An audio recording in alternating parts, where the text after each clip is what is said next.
બાર કાઉન્સિલની ચૂંટણીમાં રાજકોટના ઉમેદવાર સામે ફરિયાદ નોંધાઈ। ઉમેદવાર દિલીપ પટેલ સામે બીસીજી અને બીસીઆઈમાં ફરિયાદ થઈ છે।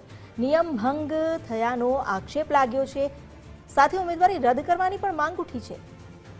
એજીપી રક્ષિત કલોલાએ નિયમ ભંગ મામલે લેખિત ફરિયાદ કરી। મતદાન મથકની 100 મીટરની અંદર પ્રચારનું સાહિત્ય હોવાનો દાવો કરવામાં આવ્યો છે। સમય પૂરો થઈ ગયો। બાર કાઉન્સિલ ઓફ ઇન્ડિયાના નિયમ મુજબ ચૂંટણી મથકની નજીક 100 મીટરના એરિયામાં કોઈ પણ પ્રકારનો પ્રચાર કરવાની છૂટ નથી। હું આપને બતાવું છું કે કેવી રીતે પ્રચાર થયો છે। આવો હું આપને બતાવું।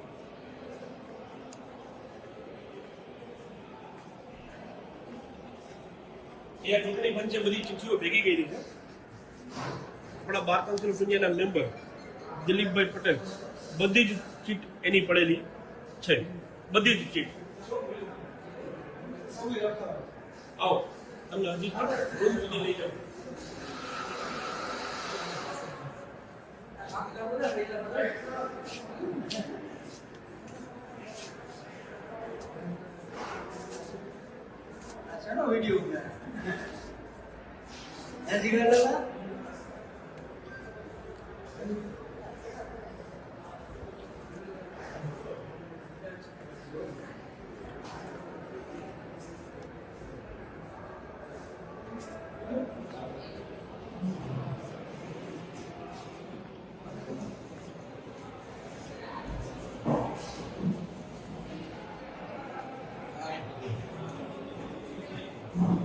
આ મતદાન રૂમ છે જ્યાં મતદાન કરવા જવાનું છે, અને આ મતદાનની રૂમની પાસે આ બધી ચિઠ્ઠીઓ પડેલી છે।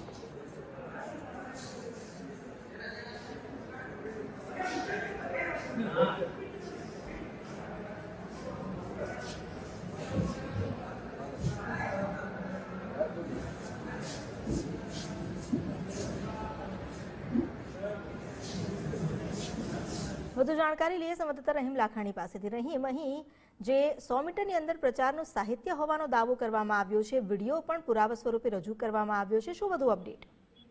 ચોક્કસપણે રાજકોટ બાર કાઉન્સિલની જો વાત કરવામાં આવે તો ભાજપના બે જૂથ છે તે આમને સામને છેલ્લા ઘણા સમયથી લડી રહ્યા છે।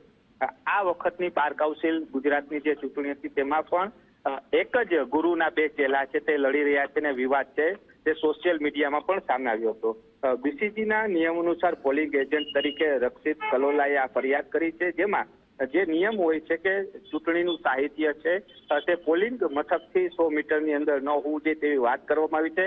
મતદાન પૂર્ણ થઈ ગયા બાદ આ વિડીયો બનાવી અને તેણે બીસીજીમાં ફરિયાદ પણ કરી છે અને બીસીઆઈમાં પણ ફરિયાદ કરી છે। એટલે કહી શકાય કે હવે આગામી સમયમાં બીસીજી કે બીસીઆઈ દ્વારા સરકારનો નિર્ણય લેશે તે જાહેર કરવામાં આવશે। જો કે હાલ તો દિલીપ પટેલ વિરુદ્ધ છે તે ફરિયાદ કરવામાં આવી છે। જી આભાર આપનો જાણકારી આપવા માટે।